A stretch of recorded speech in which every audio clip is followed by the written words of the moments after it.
And they say everything you learn in kindergarten. But I can say everything I've learned from Jean and Acknowledge Alliance. So I wrote some of those down.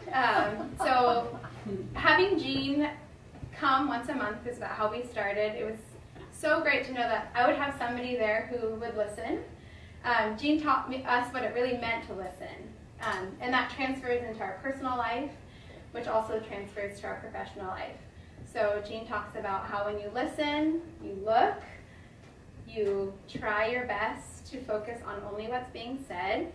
You're not allowed to interrupt, and you're not allowed to say anything unless the person brings it up.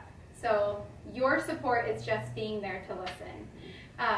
And I think so many of us could use more practice listening. She challenged us to listen, not to, we converse with our students, we converse with our colleagues. And she said, I challenge you this week to just listen. And it was incredible to see how relationships formed in the classroom, with families that I work with my own marriage, with colleagues, really the power of listening. And when someone realizes that you listen, they will speak to you more.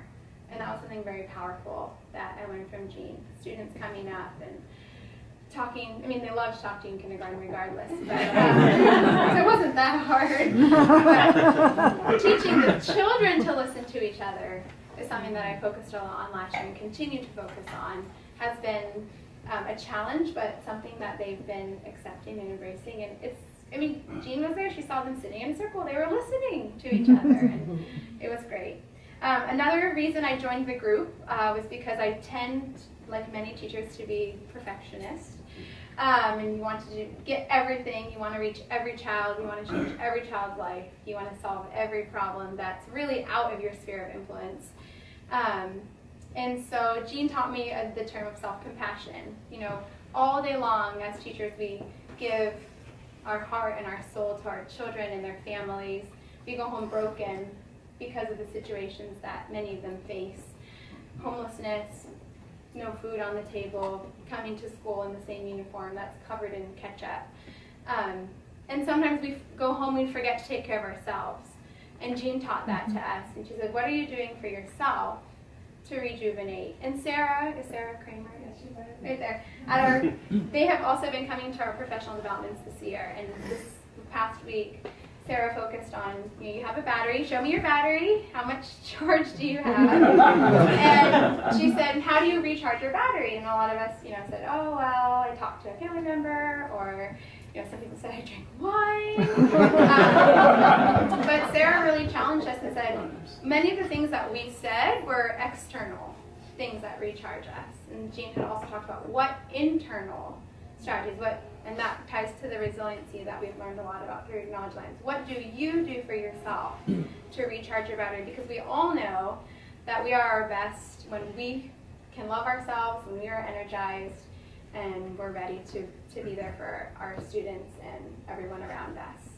I have more, but I'm going to just close with the last one that Sarah also talked about, and Jean as well, was teaching us as educators. We are in extremely stressful situations all day long, whether it's, it could be silly things from a Band-Aid and throw up, but it could also be to a child who we fear is being abused at home, or a child who is being bullied on the playground.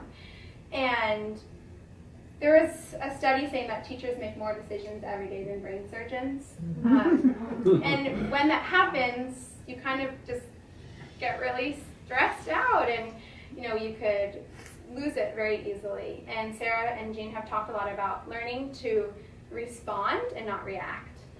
And so that's something that we've been trying to put into practice myself, and I talk to my children about it. Like, I really want to just stomp my feet and be angry, but I'm going to take a deep breath.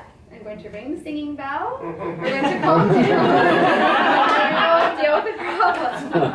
So teaching the children the strategies for, first of all, acknowledging the feeling that you're having. We worked on that a lot with Jean in our teacher support group.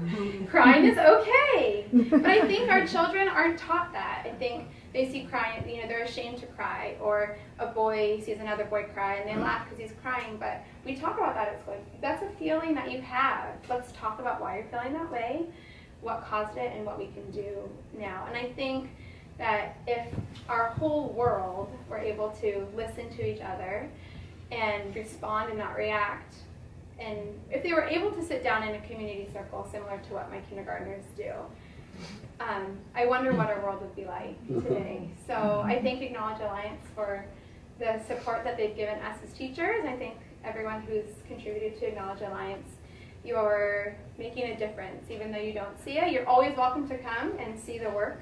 And I won't throw other teachers under the bus, but you're welcome to come. We'd love to have you, and it's exactly what you said. Children love to see adults that care about them.